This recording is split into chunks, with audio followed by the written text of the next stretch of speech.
నమస్తే welcome to click TV news నేను కల్పన bulletin లో ముందుగా హెడ్లైన్స్ సాక్షి మీడియాలో తనకు సగం వాటా ఉందంటూ బాంబు పేల్చిన ఏపీసీసీ చీఫ్ వైఎస్ షర్మిల రాష్ట్ర వ్యాప్తంగా వైసీపీపై తిరుగుబాటు మొదలైందని ఎన్నికల తర్వాత వైసీపీ ఖాళీ అవడం ఖాయమని స్పష్టం చేసిన టీడీపీ అధినేత చంద్రబాబు ఏనాడు మీడియా మొఖం చూడని ముఖ్యమంత్రిని మీడియా ముందుకు తీసుకువచ్చిన జనసేన విశాఖ స్టీల్ ప్లాంట్ ను లాభాల బాటలో నడిపిస్తుంది బీజేపీ మాత్రమేనని స్టీల్ ప్లాంట్ నిర్వీర్యం కావడానికి కాంగ్రెస్ వామపక్షాల నిరంకుశ వైఖరి కారణం అంటూ మండిపడిన ఎంపీ జీవీఎల్. ఇక వివరాల్లోకి వెళ్తే జగన్ సీఎం అయ్యాక పూర్తిగా మారిపోయారని ఏపీసీసీ చీఫ్ వైఎస్ షర్మిల మండిపడ్డారు. వైసీపీ కష్టకాలంలో ఉన్నప్పుడు నిస్వార్థంగా పనిచేస్తే ఇప్పుడు తనపైనే వ్యక్తిగత విమర్శలు చేస్తున్నారని ఆవేదన వ్యక్తం చేశారు. కడపలో నిర్వహించిన కార్యకర్తల సమావేశంలో ఆమె పాల్గొని మాట్లాడారు. సాక్షి మీడియాలో తనకు సగం వాటా ఉందంటూ చెప్పుకొచ్చారు. సాక్షి మీడియాలో దుష్ప్రచారం చేస్తున్నారని రోజుకొక దొంగతో జగన్ తిట్టిస్తున్నారని మండిపడ్డారు. తన వ్యక్తిత్వాన్ని దెబ్బతీసేలా అత్యంత నీచంగా ప్రచారం చేయడం హేయమైన చర్య అని ఎవరు ఎంత చేసినా భయపడే ప్రసక్తి లేదని ఏం పీక్కుంటారో పీక్కోండి అంటూ తీవ్ర వ్యాఖ్యలు చేశారు. ఇంతగా దిగరాల్సిన అవసరం ఉందా మీరు? ఏ సాక్షి? ఇదే సాక్షిలో ఏ సాక్షి అయితే ఇప్పుడు నా గురించి ఇంత దూషణలు చేస్తున్నారో, ఈ సోషల్ మీడియా అంతా ఇంతగా దూషిస్తున్నారో, ఇదే సాక్షిలో నాకు భాగం ఉంది. ఇదే సాక్షిలో జగన్మోహన్ రెడ్డి గారికి ఎంత భాగం ఉందో ఆయన బిడ్డ రాజశేఖర రెడ్డి బిడ్డకు కూడా అంతే భాగం ఉండాలని రాజశేఖర రెడ్డి గారు నిర్ణయించారు. ఇది రాజశేఖర రెడ్డి గారి నిర్ణయం. ఏ సాక్షిలో అయితే నాకు సమాన భాగం ఉందో అదే సాక్షిని వాడుకొని ఈరోజు నా మీద వ్యతిరేకంగా మీరు ఇంత దూషిస్తారా? ఇంత ఘోరంగా వ్యవహరిస్తారా? ఇంత నీచంగా ప్రవర్తిస్తారా? ఇంత అవసరం ఉందా? ఇంత నీచానికి దిగజాల్చాల్సిన అవసరం ఉందా? ఈరోజు వ్యక్తిగతంగా మాట్లాడాల్సిన అవసరం ఏముంది అని అడుగుతున్నా. నేను ఇష్యూల మీద మాట్లాడుతున్నా. మీరు స్పెషల్ స్టేటస్ కోసం ఎందుకు కొట్లాడలేదు అని నేను నిలదీస్తున్నా. మీరు పోలవరం కోసం ఎందుకు కొట్లాడలేదు, ఎందుకు తేలేదు అని నేను అడుగుతున్నా. బీజేపీతో మీకు దోస్తీ ఉంది, మీరు బానిసలుగా ఉన్నారు. మనకు రాజధాని ఏమైంది, మన బిడ్డలకు ఉద్యోగాలు ఏమైనాయి, కనీసం క్రాప్ ఇన్సూరెన్స్ కూడా ఎందుకు లేదు అని నేను ప్రశ్నిస్తుంటే ఒక్కసారైనా ఒక ఇష్యూ మీద మీరు సమాధానం చెప్పకుండా రోజుకొక జోకర్ని తీసుకొస్తాడు. ఆ జోకర్ చేత ఏదో ఒక కథ చెప్పిస్తారు. అది మళ్ళీ సోషల్ మీడియాలో మొత్తం పబ్లిసిటీ ఇచ్చుకుంటారు. బుద్ధి, ఇంగితం, జ్ఞానం ఏదైనా ఉందా? ఇంత నీచానికి దిగజారాలా? విలువలు, విశ్వసనీయతలు అని పెద్ద పెద్ద మాటలు చెప్పారు కదా. మరి మీకు లేవా విలువలు, విశ్వసనీయతలు? ఆలోచన చేయాలి. తెలుగు ప్రజలు పిచ్చోళ్ళు కాదు, అన్ని గమనిస్తున్నారు, అన్ని చూస్తున్నారు. నేను రాజశేఖర రెడ్డి బిడ్డను. వైసీపీలో రాష్ట్ర వ్యాప్తంగా తిరుగుబాటు మొదలైందని టీడీపీ అధినేత చంద్రబాబు నాయుడు అన్నారు. రాజమండ్రిలో నిర్వహించిన రా కదలిరా సభలో ఆయన పాల్గొని ప్రసంగించారు. వైసీపీ నుంచి పోటీ చేయాలంటేనే ఎమ్మెల్యేలు భయపడుతున్నారని, ఎన్నికలు అయిపోగానే వైసీపీ ఖాళీ అవుతుందని అన్నారు. నడి రోడ్డుపై మహిళలను ఆ పార్టీ నేతలు వేధిస్తున్నారని అన్నారు. వారి జోలికి వస్తే వైకాపాకి అదే చివరి రోజు అవుతుందని, ప్రజల కోసం వారి మాటలు భరిస్తున్నామని, కొద్ది రోజుల్లో దీనికి శుభం కాటు పడుతుందని ప్రజలకు భరోసా ఇచ్చారు. ఉన్మాది పాలనలో అందరం బాధితులమే అని, వైకాపాను గద్దెదించేందుకు ప్రజలంతా సిద్ధంగా ఉన్నారని ఆయన తెలిపారు. ఆకుకూరలు దొరకడం లేదు కానీ రాష్ట్రమంతా గంజాయి దొరుకుతుందని, దానికి బానిసల్ని చేసి యువత భవిష్యత్తును నాశనం చేస్తున్నారన్నారు. పేదల రక్తాన్ని తాగుతున్న జగన్కు బుద్ధి చెప్పాలని కోరారు. నేను ఒకటే మిమ్మల్ని అందరినీ విజ్ఞప్తి చేస్తున్నా. ఎన్నికలు దగ్గర పడుతున్నాయి. జగన్మోహన్ రెడ్డి అబద్ధాలు పెరిగిపోతున్నాయి. ఆయన ఏం చదువుకున్నాడో నాకు తెలియదు కానీ కన్నార్పకుండా అబద్ధాలు చెప్పడంలో పిహెచ్డి చేశాడు. అవునా కాదా? అబద్ధాల కూర అవునా కాదా? తమిళలో 10 రూపాయలు ఇస్తాడు, 100 రూపాయలు దోచేసుకుంటాడు. అదే జలగన్న పాలసీ. అలాంటి జలగ మనకు కావాలని మిమ్మల్ని అడుగుతున్నా. అదే బటన్ నొక్కుడు కార్యక్రమం. అనునిత్యం అంటాడు నేను బటన్ నొక్కుతున్నానని. నేను అడుగుతున్నా, నీ బటన్ నొక్కుడు కార్యక్రమంలో ఎంత దోచేశావో సమాధానం చెప్పమని అడుగుతున్నా. ఒక్క విషయం మీరు ఆలోచించండి. ఇదే రాష్ట్రం, ఇదే ప్రజలు, కేవలం మారింది ప్రభుత్వం మాత్రమే. నాడు లేని పన్నులు ఇప్పుడు ఎందుకు వచ్చాయి తమ్ముళ్ళు అని మిమ్మల్ని అడుగుతున్నా. ఇదే రాష్ట్రం, ఇదే ప్రజలు, నాడు లేని అప్పులు నేడు ఎందుకు వచ్చాయని ప్రజలు ఆలోచించుకోవాల్సిన అవసరం ఉంది. తెలుగుదేశం జనసేన పార్టీలు కలవకుండా ఉండేందుకు చాలా మంది ప్రయత్నాలు చేశారని పీఎస్సీ చైర్మన్ నాదెండ్ల మనోహర్ ఆరోపించారు. విజయవాడలో ఏర్పాటు చేసిన మీడియా సమావేశంలో సీఎం జగన్ చిత్రపటాన్ని తీసుకువచ్చి ఖాళీ కుర్చీలో పెట్టారు. ఏనాడు మీడియా ముఖం చూడని ముఖ్యమంత్రిని మీడియా ముందుకు తీసుకువచ్చిన జనసేన అని చెప్పుకొచ్చారు. ఏపీ భవిష్యత్తు కోసం టీడీపీ జనసేన పార్టీలు కలిసి పనిచేస్తే ప్రజలకు మేలు జరుగుతుందనే కలిశామని స్పష్టం చేశారు. ప్రజల నుంచి వచ్చిన నిర్ణయం కాబట్టే దీనిని ఎవరూ వ్యతిరేకించడం లేదన్నారు. వైసీపీ ఎమ్మెల్యేల్లో చాలా మంది మమ్మల్ని కలుస్తూ ఉంటారని మనోహర్ వ్యాఖ్యానించారు. జగన్ ముందు మాతో అంశాల భారీగా చర్చకు రావడానికి సిద్ధమా అని నాదెండ్ల మనోహర్ సవాల్ విసిరారు. ముఖ్యమంత్రి గారు కూడా ఎక్కడ కూడా ప్రెస్ కాన్ఫరెన్స్లు పెట్టరు, ఎవరితో కూడా చర్చించరు. అందుకని ఈరోజు ముఖ్య అతిథిగా మేము జగన్మోహన్ రెడ్డి గారిని కూడా మేము ఈ ప్రెస్ కాన్ఫరెన్స్లో మీ ముందు ఒక అద్భుతమైన ఆపర్చునిటీగా మేము భావిస్తున్నాం. ఎందుకంటే మేము ఛాలెంజ్ చేస్తున్నాం, జనసేన పార్టీ నుంచి మేము ఛాలెంజ్ చేస్తున్నాం. మేము సిద్ధం, ముఖ్యమంత్రి గారు సిద్ధమా?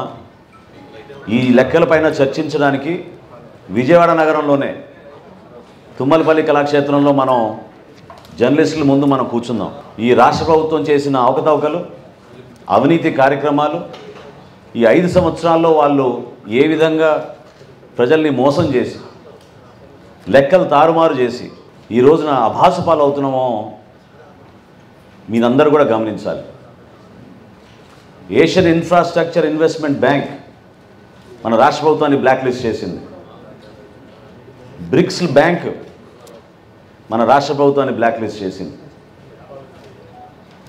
వీళ్ళు వ్యవహరిస్తున్న తీరు, వీళ్ళు ముఖ్యమంత్రి గారి ఆధ్వర్యంలో జరుగుతున్న ఈ పరిపాలన రాష్ట్ర ప్రజలకి సమాధానం చెప్పాలి. ఒక చర్చకు రావాలి. మేము ఆహ్వానిస్తున్నాం. సంస్కారంతో, మర్యాదతోటి జగన్మోహన్ రెడ్డి గారిని మేము ఆహ్వానిస్తున్నాం. ఒక చక్కటి వేదిక ఏర్పాటు చేసుకుందాం, రండి మాట్లాడదాం. ఇది రాష్ట్ర భవిష్యత్తు గురించి మేము మాట్లాడుతున్నాం. బైక్ పార్కింగ్ విషయంలో జరిగిన ఓ చిన్న వివాదం మాటా పెరగడంతో ఓ స్టాఫ్ నర్స్ భర్త సెక్యూరిటీ సూపర్వైజర్ పైన చేయి చేసుకున్న ఘటన నెల్లూరు ప్రభుత్వ సర్వజన ఆసుపత్రిలో మెటర్నిటీ విభాగం దగ్గర చోటు చేసుకుంది. ఒక్కసారిగా జరిగిన ఈ ఘటనపై అందరూ ఉలిక్కిపడ్డారు. దీంతో పక్కనే ఉన్న మహిళా సెక్యూరిటీ సిబ్బంది దాడి జరగకుండా అడ్డుకున్నారు. సెక్యూరిటీ సూపర్వైజర్పై దాడి జరగడంతో అక్కడ సెక్యూరిటీ సిబ్బంది ఆందోళనకు దిగారు.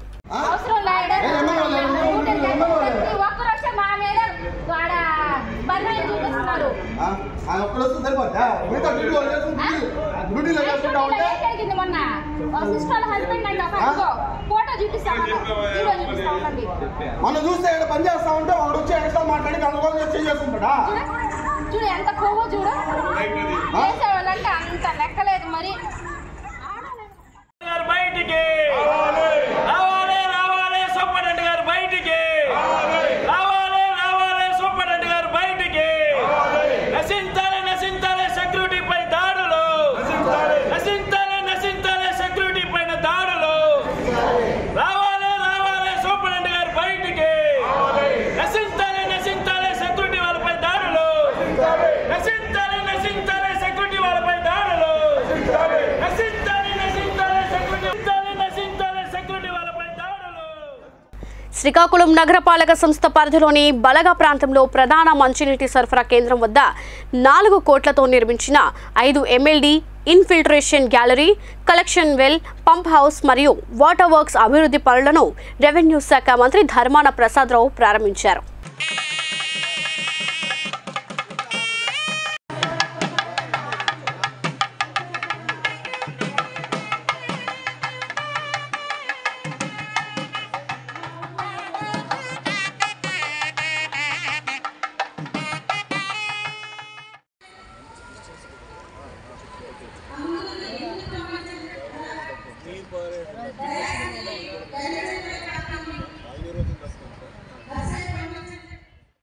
టీడీపీ అధినేత మాజీ సీఎం చంద్రబాబుపై మంత్రి కాకాని గోవర్ధన్ రెడ్డి కీలక వ్యాఖ్యలు చేశారు. నెల్లూరులో ఆయన మీడియాతో మాట్లాడారు. నెల్లూరు జిల్లాలో చంద్రబాబు నిర్వహించిన రా కదిలిరా సభ అట్టర్ ఫ్లాప్ అయిందని విమర్శించారు. ఎంత గొంతు చించుకున్నా చంద్రబాబు ప్రసంగం ప్రజలను ఆకర్షించలేకపోతుందని, అందుకే ప్రజలను రెచ్చగొట్టేలా వైసీపీ ప్రభుత్వంపై ఘాటు వ్యాఖ్యలు చేయసాగాడని అన్నారు. చంద్రబాబు గ్రాఫ్ ఎంత పడిపోయిందో అందరికీ అర్థమైపోయిందని తెలిపారు. చంద్రబాబే కాదు, టీడీపీ నేతల్లో ఎవరికి దమ్మున్నా వ్యవసాయ రంగంపై చర్చకు రావాలని సవాల్ విసిరారు. ఇప్పటికే అనేక సార్లు సవాల్ చేశానని, దమ్ము లేదు కాబట్టే చంద్రబాబు స్పందించడం లేదని ఎద్దేవా చేశారు. రాష్ట్రంలో నెల్లూరులో 2019 ఎన్నికల్లో ఎన్నికల ఫలితాలే మళ్లీ రిపీట్ కాబోతున్నాయని అన్నారు. వచ్చినటువంటి ప్రజల సాక్షి చూసినటువంటి ప్రతి ఒక్కరూ చంద్రబాబు నాయుడు పరిస్థితి ఆంధ్ర రాష్ట్రంలో ఎంత దారుణంగా ఉంది, నెల్లూరు జిల్లాలో చంద్రబాబు నాయుడు గ్రాఫ్ ఎంత మేర పడిపోయిందని ఈరోజు ఆ సభ చూసిన వెంటనే వచ్చినటువంటి ప్రతి ఒక్కరికి, టీవీలో చూసినటువంటి ప్రతి ఒక్కరికి అర్థమైపోయింది. చంద్రబాబు నాయుడు చెప్పుకుంటుండేవాడు, మా నాయకత్వం పెరిగింది, నాకు బలం పెరిగింది, నాకు క్యాడర్ పెరిగింది, నాకు ఓట్లు పెరిగాయి, నాకు ఏకపక్షంగా ఉంది, పాపం వాళ్ళ కొడుకు అయితే ఒక బుక్ ఒకటి తీసుకొని నేను ఆయన పేరు రాశా, ఈయన పేరు రాశా అని చెప్పి ముందు రాసుకోవాల్సింది తెలుగుదేశం పార్టీని సర్వనాశనం చేయడానికి కారకుడైనటువంటి చంద్రబాబు నాయుడు పేరు రాసుకోవాలి. రెడ్ బుక్లో లోకేష్ ముందు కొట్టాల్సింది చంద్రబాబు నాయుడు నేరుగా పోయి, ఆయన రేపు వచ్చిన తర్వాత కాదు, ఈరోజే రెడ్ బుక్లో ఫస్ట్ పేజీలో పెద్ద అక్షరాలతో రాసుకోవాల్సింది, తాటికైన అక్షరాలతో తెలుగుదేశం పార్టీని, రామారావు పెట్టినటువంటి తెలుగుదేశం పార్టీని చేతుల బంగాళాఖాతంలో కలిపినట్టు చంద్రబాబు నాయుడు గారి పేరు రాసుకుంటే బాగుంటుంది. ఈరోజు మనందరం చూసాము, నా దగ్గర వీడియోలు కూడా ఉన్నాయి, క్లిప్పింగ్స్ కూడా ఉన్నాయి. అసలు ఆ జనం మామూలుగా మాకు నిన్నటి నుంచి ఊతర కొట్టారు. 1,00,000 మందికి పైన జనం అన్నారు. 1,00,000 మందికి పైన 4,000 కుర్చీలు వేయలేకపోయారు, 3,000 తరలించలేకపోయారు. చంద్రబాబు నాయుడు మాట్లాడేటప్పటికీ మీరు వేసినటువంటి 4,000 కుర్చీలు కూడా దాదాపుగా ఖాళీ అయిపోయాయి. కుర్చీలు 1-2 కాదు, సగం కాదు, దాదాపుగా ఖాళీ అయిపోయాయి. అంటే ఒక వ్యక్తి, ఒక రాష్ట్రానికి ముఖ్యమంత్రిగా పనిచేసినటువంటి వ్యక్తి మరలా నేను ముఖ్యమంత్రి కావాలి అని చెప్పి ప్రచారం చేసుకునేటువంటి వ్యక్తి వస్తే జనాల స్పందన ఏ విధంగా ఉందనేటువంటిది 2 విషయాలు మీరు గమనించాలి. ఒకటి, జనం రావడం, హాజరు కావడం, చంద్రబాబు నాయుడు ఉపన్యాసాన్ని శ్రద్ధగా వినడం. ఈ 2 చూస్తే చంద్రబాబు నాయుడికి నెల్లూరు జిల్లాలో 2019 సీన్ మరలా రిపీట్ అవుతుంది. ఒక్క సీటు కూడా వచ్చేటువంటి పరిస్థితి లేదు, అది అర్థమైపోయింది. రెండవది, రాష్ట్ర వ్యాప్తంగా కూడా చంద్రబాబు నాయుడు ఈరోజు పాపం అందరినీ నేను జత చేసి బలంగా రావాలనుకున్నాననేటువంటి పగటి కలలు కంటున్నాడు తప్ప చంద్రబాబు నాయుడు ఈరోజు చెప్పినటువంటి సర్వేల మాదిరిగానే ఎక్కడా చంద్రబాబు నాయుడు విజయానికి దరిదాపుల్లో లేడు, గెలవడంగా దరిదాపుల్లో కూడా లేడు అనేటువంటిది అర్థమైపోయింది. సరే, జనం రాలేదు, సభ వెలవెలపోయింది. ఒకవేళ రేపు ఎవరు ఎన్ని మాట్లాడినా, ఎన్ని రకాలుగా ప్రలోభ పెట్టడానికి ప్రయత్నం చేసినా వచ్చినటువంటిప్పుడు ఆ జనం కూడా కాస్త మందిని చూపించే ప్రయత్నం చేశారు. ఆ తర్వాత పాపం నెల్లూరులో జరిగిన సభను కాకాని గోవర్ధన్ రెడ్డి అట్టర్ ఫ్లాప్ అనడం చూస్తూ ఉంటే కాకానికి కంటి సమస్య ఎదురైందన్న అనుమానం కలుగుతుందని ఎద్దేవా చేశారు. గతంలో చంద్రబాబు కాళ్ళు పట్టుకుని కాపాడమని ప్రాధేయపడిన కాకాని ఇప్పుడు వ్యవసాయ శాఖ మంత్రిగా చంద్రబాబుని చర్చకు పిలవడం హాస్యాస్పదంగా ఉందన్నారు. మా నాయకుడు చంద్రబాబు నాయుడు కాళ్ళు పట్టుకున్నాడు, నారాయణ గారి కాళ్ళు పట్టుకున్నాడు. ఫస్ట్ 2 years నువ్వు రాత్రి 10 అయితే నువ్వు ఎక్కడున్నావు? నారాయణ గారి ఆఫీసులో ఓఎస్డీ పెన్షన్ దగ్గర కూర్చొని నీ బతుకది.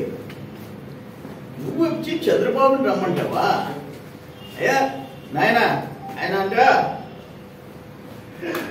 10,000 ఓట్లు కూడా నాకు రావంట. నీకెందుకు అంత టెన్షను? నువ్వు ధైర్యంగా మనిషి పక్క అయిపోతున్నావు, డెస్పరేట్ మూడ్లోకి వెళ్ళిపోతున్నావు అని జనం చూసుకుంటారు. ఇప్పుడు పరిస్థితి ఏంది? జనం నాకు ఫైనల్గా అందరికీ తెలుసు, జైలు జీవితం నీకు. నువ్వు కల్తీ మధ్యలో తప్పించుకోగలవా? నకిలీ పత్రాలు నేను పెట్టిన కేసులో తప్పించుకోగలవా? తప్పించుకోలేవు. కంపల్సరీ నువ్వు జైలుకి పోవాల్సిందే. ఇంకోటి ఏంటంటే జనానికి ఇప్పటికే అర్థమైపోయింది, 3వ సారి పొరపాటున సర్వే పనిలో కాకాని గెలిస్తే సర్వేపల్లి అమ్మేస్తాడు, గ్యారంటీగా అమ్మేస్తాడు. అది ఆఖరికి కొంచెం కాబట్టి కొంచెం సిగ్గు శర్మ ఉండాలా ఒక రాజకీయ నాయకుడికి. ఇప్పుడు తమాష ఏంటంటే వైసీపీ నుంచి తెలుగుదేశంలో చేరుతున్నారు, కానీ కాకాని గోవర్ధన్ దగ్గర వైసీపీ వాళ్ళే వైసీపీలో చేరుతున్నారు. మాకు వైసీపీ నుంచి తెలుగుదేశంలో చేరిస్తే పక్క రోజు ఆయన వైసీపీ వాళ్ళని వైసీపీలో చేర్చుకుంటాడు. ఆ ముతుకుల్లో సబ్మిట్ 5,000 కుటుంబాలు చేరిపినాడు. నిన్న కృష్ణపట్నంలో 200 కుటుంబాలు. బట్ పేర్లు రాసే దిక్కు లేదు. నిన్న మేము రామదాస్ కంట్రీగా నాయుడుపాలెంలో 50 కుటుంబాలు చేరితే మీడియా ముందు పేర్లు అనౌన్స్ చేశాం. నువ్వు అనౌన్స్ చేయి పేర్లు. అది ఫైనల్గా నేను అనేది ఏంటంటే నీకు దేనికి ఓట్లు వేయాలా చెప్పు. నువ్వు మంత్రి అయినావు, నువ్వు ఎమ్మెల్యేగా గెలిచావు, వైసీపీ అధికారంలోకి వచ్చింది, ఓట్ల గురించి మాట్లాడావు. 2019 ఈ గవర్నమెంట్ వచ్చిన తర్వాత పుట్టి 12,000 అమ్మారు రైతులు. 20లో అనకాపల్లి జిల్లా చోడవరం నియోజకవర్గ పట్టణంలో ఆర్టీసీ కాంప్లెక్స్ దగ్గరలో గల ఎకరా 50 సెంట్ల ప్రభుత్వ భూమి ఆక్రమించుకుని దాన్ని గ్రావెల్తో నింపి చేయడం వల్ల దాని కింద ఉన్న చెరువు గర్భానికి నీటి లభ్యత తగ్గిపోవడంతో పాటు కోట్ల రూపాయలు విలువ చేస్తే ప్రభుత్వం ఆక్రమించడం తీవ్ర అన్యాయమని, దీని వెంటనే ఆపాలని హెచ్చరిస్తూ జనసేన పార్టీ ఇన్ఛార్జ్ PVSN రాజు ఆధ్వర్యంలో భారీ ఎత్తున ధర్నా కార్యక్రమాన్ని చేపట్టారు. తొలుత ఆర్టీసీ కాంప్లెక్స్ దగ్గర నుండి ఆక్రమిత స్థలం వరకు ర్యాలీగా వెళ్లి స్థలాన్ని సందర్శించి ప్రభుత్వ వైసీపీ ప్రజాప్రతినిధుల తీరును ఎండగట్టారు. ముఖ్యంగా స్థానిక ఎమ్మెల్యే కరణం ధర్మశ్రీ అవినీతి వైఖరిని తీవ్రంగా ఎండగడుతూ వచ్చే జనసేన తెలుగుదేశం ప్రభుత్వంలో చోడవరం నియోజకవర్గంలో జరిగిన అన్ని అవినీతి అక్రమాల భాగోతాలను వెలికితీసి బాధ్యుల్ని శిక్షిస్తామన్నారు. వచ్చే ఎన్నికల నాటికి పట్టణ ప్రజలతో పాటు నియోజకవర్గ ప్రజలు అందరూ తమ ఓటుతో జనసేనకు మద్దతు పలకాలని, ఇటువంటి అవినీతి అక్రమార్కులు భరతం పట్టే రోజులు దగ్గరలో ఉన్నాయని, జనసేన పార్టీ ప్రజలకు అండగా నిలుస్తుందని PVSN రాజు తెలియజేశారు. ఈ కార్యక్రమంలో పార్టీ 4 మండలాల అధ్యక్షులు, ముఖ్య నాయకులు, వీర మహిళలు అధిక సంఖ్యలో పాల్గొన్నారు.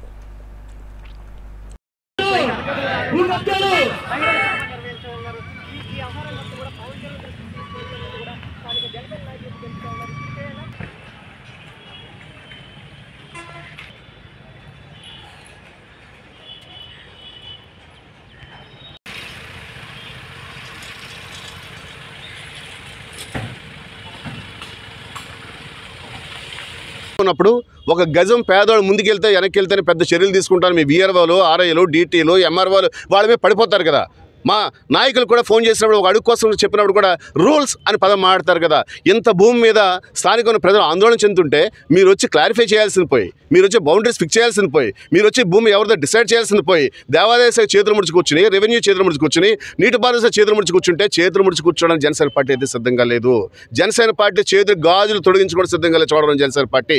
మీ చీకటి ఒప్పందంలో మేము లేము, మీ భాగస్వాములు మేము కాము. ఖచ్చితంగా మేము ప్రజల భాగస్వాములవి, ప్రజల జీవితాల్లో కుటుంబాలు ఉంటాం కాబట్టి భూమిని రక్షించి తీరుతాం. మీరు ఎంత ప్రయత్నం చేసినా, ఏ స్థాయి ప్రయత్నం చేసినా 90 రోజులు పోయిన తర్వాత ఈ భూమిని తిరిగి ప్రజా అవసరాల కోసం రిజర్వ్ చేస్తాం. ఎప్పుడైనా ప్రజా అవసరాల కోసం ఉపయోగపడుతుంది, కానీ ఈ భూమిలో ఎట్టి పరిస్థితుల్లో ప్రైవేట్ వ్యక్తులు రావడానికి మేము ఒప్పుకోమని జనసేన పార్టీ గట్టిగా తెలియజేస్తుంది. విశాఖ స్టీల్ ప్లాంట్ను లాభాల వాటిలో నడిపింది బీజేపీనని ఎంపీ జీవీఎల్ నరసింహారావు అన్నారు. స్టీల్ ప్లాంట్ నిర్వీర్యం కావడానికి కాంగ్రెస్ వామపక్షాల నిరంకుశ వైఖరే కారణమని మండిపడ్డారు. జీవీఎంసీ పరిధి పాత కర్ణవారిపాలెం బీజేపీ కార్యాలయంలో ఉజ్వల యోజన పథకం కింద లబ్ధిదారులకు గ్యాస్ కనెక్షన్ల పంపిణీ కార్యక్రమం నియోజకవర్గ కన్వీనర్ కరణంరెడ్డి నరసింహరావు అధ్యక్షతన జరిగింది. ముఖ్య అతిథిగా జీవీఎల్ మాట్లాడుతూ కాంగ్రెస్ అధికారంలో ఉన్నప్పుడు అప్పటి మంత్రులు కమిషన్లకు అలవాటు వ్యవస్థలకు నాశనం చేస్తున్నప్పుడు వామపక్షాలు ఎందుకు మాట్లాడలేదని ప్రశ్నించారు. విశాఖ స్టీల్ ప్లాంట్ను కాపాడేది బీజేపీనేనని చెప్పారు. ప్రధానమంత్రి నరేంద్ర మోదీ గారు వారి పాలనే ఒక రకంగా దేశ ప్రజలకు, విశాఖ వాసులకు శ్రీరామ రక్ష. అలాగే గాజువాకలో ఉన్న విశాఖపట్నం స్టీల్ ప్లాంట్ విషయంలో గత పార్లమెంటు సమావేశాల్లో కూడా వింటర్ సమావేశాల్లో మాట్లాడినటువంటి ఏకైక ఎంపీని నేనే. మరి రాష్ట్రం నుంచి మీరు 25 మంది ఎంపీలను ఎన్నుకున్నారు లోక్సభకి, రాజ్యసభలో అనేక మంది ఎంపీలు ఉన్నారు ఆంధ్రప్రదేశ్ నుంచి. కానీ విశాఖపట్నం స్టీల్ ప్లాంట్పై సమస్యపై మాట్లాడింది నేను ఒక్కడినే. ఈ సమావేశాల్లో కూడా స్టీల్ ప్లాంట్కే కాదు విశాఖపట్నం అభివృద్ధికి సంబంధించినటువంటి అనేక అంశాలపై మరి మాట్లాడటం జరుగుతుంది, కొన్ని ప్రశ్నలు అడగటం జరిగింది. విశాఖపట్నంలో కొత్త సంవత్సరంలో అడుగెట్టేసరికి కేంద్ర ప్రభుత్వ సహకారంతో 3rd బ్లాస్ట్ ఫర్నెస్ కూడా ప్రారంభం అయ్యింది. కాకపోతే దీనిలో కొన్ని ప్రైవేట్ కంపెనీకి ఇచ్చారని కొంతమంది కొంత దుష్ప్రచారం చేసే ప్రయత్నం చేశారు. పనులు చక్కగా జరిగిపోయాయి, కానీ దుష్ప్రచారం అయితే చేసే ప్రయత్నం కొంతమంది మరి కేంద్ర ప్రభుత్వాన్ని అప్రదిష్ట పాలు చేయాలనే కొంతమంది వ్యక్తులు చేశారు. అందుకే సమావేశాలు మొదలైన మొదటి రోజే నేను ఈ ప్రశ్నను ఆల్రెడీ లేవనెత్తడం జరిగింది. అసలు 3rd ఫర్నేస్ నడపడానికి Jindal steel and power limited కంపెనీతో చేసుకున్నటువంటి ఒప్పంద వివరాలు కోరటం జరిగింది. సెయిల్ అనే కంపెనీని తీసుకురావాలి, 3rd బ్లాస్ట్ ఫర్నేస్ కోసం సెయిల్ని తీసుకురావాలని ఇక్కడ స్టీల్ ప్లాంట్ వారు ప్రయత్నించారు అధికారులు. నేను స్వయంగా సెయిల్ సిఎండిని కలిసి వారు ముందుకు రావాలని చెప్పాను, అయినా వారు పెద్దగా ఆసక్తి చూపలేదు. ఆ విషయాన్ని కూడా అడిగాను, ఎందుకు సెయిల్ని రమ్మని మీరు అడిగారా లేదా, అడిగితే సెయిల్ స్పందన ఏంటి? ఎందుకంటే దుష్ప్రచారం ఏంటంటే వేరే కంపెనీ ప్రభుత్వ కంపెనీ ఉండగా ప్రైవేట్ కంపెనీ వారికి ఎవరిచ్చారని. ప్రభుత్వ కంపెనీ రంగ సంస్థ ముందుకు రాలేదు. స్వయంగా సెయిల్ సిఎండి నాతోనే ఆసక్తి కనబరచలేదు. సో కాబట్టి తప్పుడు ప్రచారం చేసేవాళ్ళు మరి ఏదో ఒక అబద్ధాలు బీజేపీపై మోపి దుష్ప్రచారం చేసి తమ రాజకీయ పబ్బం గడుపుకోవాలనుకునేటువంటి కొన్ని దుష్ట శక్తులు వారికి ఖచ్చితంగా సమాధానం చెప్పడం కోసం మేము ఎప్పుడు కూడా వెనుకాడం. ఈ స్టీల్ ప్లాంట్ని కాపాడింది మేమే, విశాఖపట్నం స్టీల్ ప్లాంట్ని భవిష్యత్తులో కాపాడేది మేమే. ఈ పనికిరాని కాంగ్రెస్ కమ్యూనిస్ట్ పార్టీలు మరి అధికారంలో ఉండి మీరేం పీకారు? ఆంధ్రప్రదేశ్లో 10 మంది 42 మందిలో దాదాపు 35-38 మంది లోక్సభ సభ్యుల్ని గెలుచుకొని మన్మోహన్ సింగ్ గారిని ప్రధానం చేసుకొని మీరు స్టీల్ ప్లాంట్కి ఏం ఒరగబెట్టారు, ఏం పీకారు? దానికి సమాధానం చెప్తారు. ముందు క్షమాపణ వాళ్ళు చెప్తారా? రాజశేఖర్ రెడ్డి గారు ముఖ్యమంత్రి అయ్యారు, ప్రధానమంత్రిగా మన్మోహన్ సింగ్ గారు అయ్యారు. ఇది ఆంధ్ర రాష్ట్ర ప్రజల చలవ కదా. మరి అప్పుడు ఐరన్ ఓర్ గనులు కేటాయించాలన్న అప్పుడు కనీస జ్ఞానం మీకు లేదా?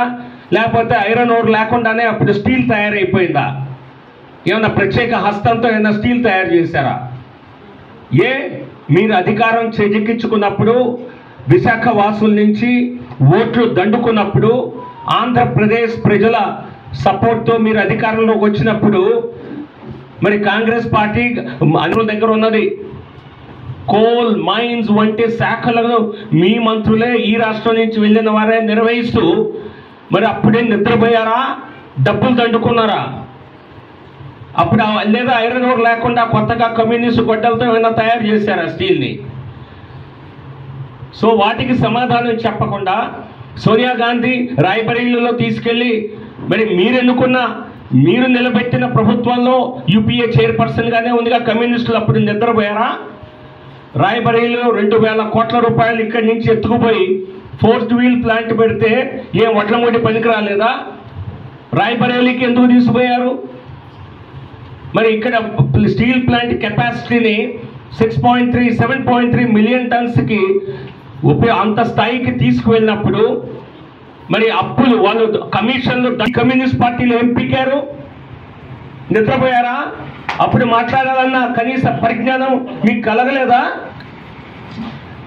కాంగ్రెస్ పార్టీ పూర్తిగా నిర్వీర్యం చేస్తే, సొమ్ము దోచుకుంటే, ఈ స్టీల్ ప్లాంట్ని పూర్తిగా నిర్వీర్యపరిస్తే మీరేం చేశారు? వాజ్పేయి గారు ఈ ప్లాంట్కి డబ్బులు ఇచ్చారు కాబట్టే ఇది మూతపడవలసినటువంటి స్టీల్ ప్లాంట్ని తిరిగి పునరుద్ధరించిన ఘనత భారతీయ జనతా పార్టీ ప్రభుత్వాన్ని వాజ్పేయి గారు.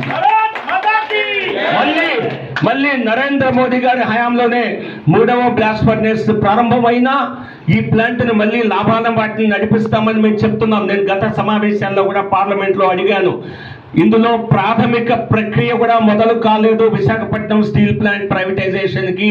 అంటే అసలు ముందడుగు వేయలేదనే కదా. దేశవ్యాప్తంగా 32 PSUలు కేంద్ర ప్రభుత్వ సంస్థల్ని ప్రైవేటీకరణ చేయాలి అని కేంద్ర ప్రభుత్వం తలచి 3 ఏళ్ళైన సంస్థలన్నిట్లో 2 అడుగులు 3 అడుగులు పడిపోయాయి. కానీ Visakhapatnam steel plant and container corporation అన్న 2 కంపెనీల్లో మాత్రం ప్రాథమిక అడుగులు కూడా వేయలేదు. పైపెచ్చు దీన్ని నిలబెట్టాలనేటువంటి ఆర్టీసీ బస్సులో గంజాయి తరలిస్తున్న 2 నిందితులను పోలీసులు పట్టుకున్నారు. అరకు నుండి విశాఖ వస్తున్న ఆర్టీసీ బస్సులో పక్కా సమాచారంతో పెందుర్తి వద్ద పోలీసులు తనిఖీలు నిర్వహించారు. ఆ 2 నుండి 14 కేజీల గంజాయిని స్వాధీనం చేసుకున్నారు.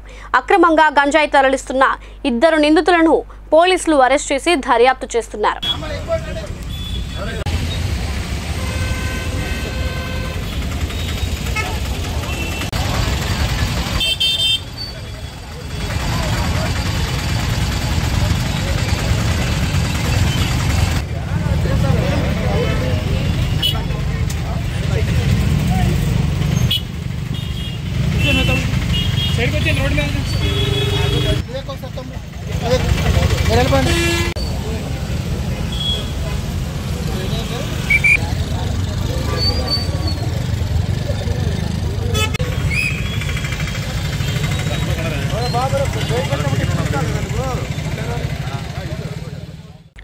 విశాఖ నగర చరిత్రలోనే తొలిసారిగా కేవలం 1.3 కిలోల బరువున్న నెలలు నిండక ముందే పుట్టిన ఓ చిన్నారికి అత్యంత సంక్లిష్టమైన గుండె శస్త్రచికిత్సను విజయవంతంగా చేశారు కిమ్స్ ఐకాన్ ఆసుపత్రి వైద్యులు. 32 వారాల గర్భంతోనే పుట్టిన కవలల్లో బాబు ఆరోగ్యంగానే ఉన్నా పాపకు మాత్రం పుట్టిన కాసేపటికే ఊపిరి అందక బాగా ఇబ్బంది అయింది. దాంతో నగరంలోని లోటస్ పిల్లల ఆసుపత్రిలో చీఫ్ నియోనెటాలజిస్ట్ డాక్టర్ గణేష్ శంకు నేతృత్వంలోని నియోనెటాలజీ యూనిట్లో చేర్చి సంరక్షించారు. అప్పటికి పాప బరువు 1.2 కిలోలే ఉంది. అనంతరం కిమ్స్ ఐకాన్ ఆసుపత్రికి చెందిన కడల్స్ విభాగంలోని పీడియాట్రిక్ కార్డియాలజిస్ట్ డాక్టర్ శాంతిప్రియ శిశువును పరీక్షించారు. అప్పుడే ఆ శిశువుకు పుట్టుకతోనే వచ్చే గుండె సమస్య ఉందని తెలిసిందే. దాన్ని వైద్య పరిభాషలో infra diaphragmatic total anomalous pulmonary venous connection అంటారు. ఇందులో ఊపిరితిత్తుల నుంచి శుద్ధి చేసిన రక్తాన్ని గుండెకు తీసుకువెళ్లాల్సిన రక్తనాళాలు అసాధారణంగా గుండె దిగువన కాలేయంలోకి వెళ్ళిపోతాయి. దీంతో పాపకు 34 వారాల వయసు వచ్చే వరకు ఆగి అప్పుడు ఓపెన్ హార్ట్ సర్జరీ చేశారు. అప్పుడే ఊపిరితిత్తులు పూర్తిగా ఎదుగుతాయి. పాపకు కిమ్స్ ఐకాన్ ఆసుపత్రి కడల్స్ యూనిట్లో డాక్టర్ అనిల్ కుమార్ ధర్మపురం నేతృత్వంలోని నిపుణుల బృందం ఓపెన్ హార్ట్ సర్జరీ చేసింది. ఈ శస్త్రచికిత్సకు ఏకంగా 8 గంటల సమయం పట్టిందని హాస్పిటల్ ఎండి పెతకంశెట్టి సతీష్ కుమార్ తెలిపారు. బులెటిన్ ముగించే ముందు హెడ్లైన్స్ మరోసారి. సాక్షి మీడియాలో తనకు సగం వాటా ఉందంటూ బాంబు పేల్చిన ఏపీసీసీ చీఫ్ వైఎస్ షర్మిల. రాష్ట్ర వ్యాప్తంగా వైసీపీపై తిరుగుబాటు మొదలైందని, ఎన్నికల తరువాత వైసీపీ ఖాళీ అవ్వడం ఖాయమని స్పష్టం చేసిన టీడీపీ అధినేత చంద్రబాబు. ఏనాడు మీడియా ముఖం చూడని ముఖ్యమంత్రిని మీడియా ముందుకు తీసుకువచ్చిన జనసేన. విశాఖ స్టీల్ ప్లాంట్ ను లాభాల బాటలో నడిపిస్తుంది బీజేపీ మాత్రమేనని, స్టీల్ ప్లాంట్ నిర్వీర్యం కావడానికి కాంగ్రెస్ వామపక్షాల నిరంకుశ వైఖరి కారణం అంటూ మండిపడిన ఎంపీ జీవీఎల్. ఇవి ఇప్పటి వరకు నా క్లిక్ టీవీ న్యూస్ అప్డేట్. సరికొత్త బులెటిన్లో మళ్ళీ కలుద్దాం. Until then keep watching Click TV news.